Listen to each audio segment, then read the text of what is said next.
Shalom. Tudo bem, gente? Mais um dia de reflexão diária. Hoje nós vamos falar sobre Mateus 16. Mateus 16 ele fala a respeito de vários episódios de Jesus Cristo durante o seu ministério também. Dentre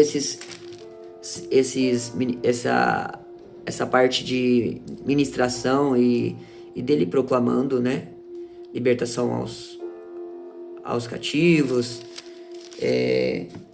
curando, realizando algumas ações, né, ministeriais dele. A gente observa que os líderes, né, da época, os fariseus, os saduceus, eles pediam sinais. E Jesus certa vez disse, por acaso, tantos sinais que foram dados no passado, né, e vocês não creram? Da mesma maneira, hoje é necessário que o filho passe 3 dias e 3 noites como Jonas, né? 3 dias e 3 noites na terra, né? No caso, ele estava falando da sua própria morte. Além disso, a gente observa também a metáfora que ele utiliza do fermento dos saduceus, né? A contaminação daquilo que os saduceus acreditavam, as suas doutrinas, suas vãs doutrinas, as suas pseudo-doutrinas. Além disso, também, em Mateus 16, ele fala a respeito da confissão de Pedro, quando ele pergunta aos discípulos, quem vocês dizem que eu sou? Quem vocês dizem que eu sou? Então, vários deles falaram, um é João Batista, outro Elias, outros dizem profeta, outros mestre. E aí Pedro diz, tu és o Filho de Deus, tu és o Cristo, o Filho de Deus.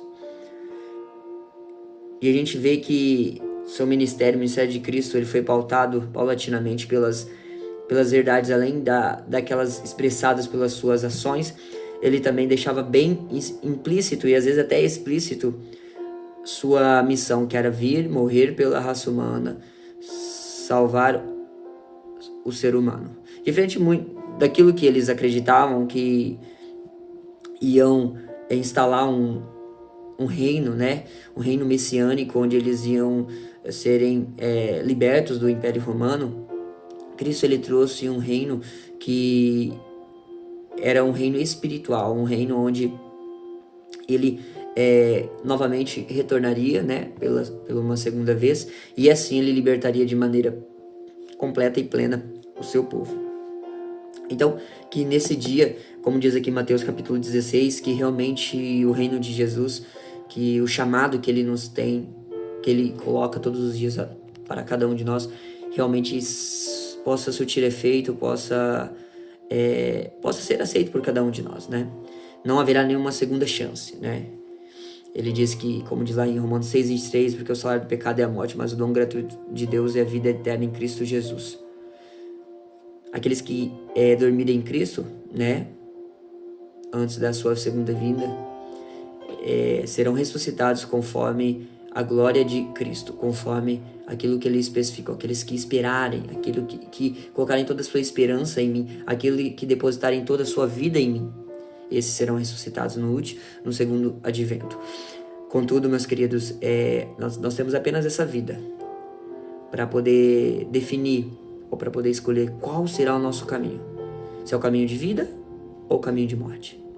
O caminho que conduz a Cristo ou o caminho que conduz ao adversário, ao Satanás. Então, não titubeie, não desvalorize o sangue precioso de Cristo, pois quando ele voltar, todos nós seremos julgados conforme as nossas decisões, sejam elas justas ou ímpias, sejam elas que norteiam, que nos levam a Cristo, ou as que negaram o sangue do amado e precioso Jesus Cristo. Que Deus te abençoe nesse dia. Shalom, shalom.